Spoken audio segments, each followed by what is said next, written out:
deixándolle unha marquiña volver a pé.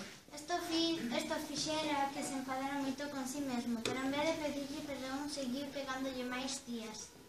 Pegoulle tanto que se lle borrou a pela amarela.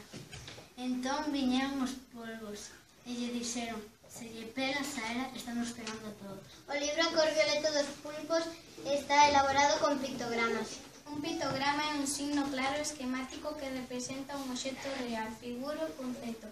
Sintetiza unha mensaxe que pode sinalar ou informar sobrepasando a barreira das linguas.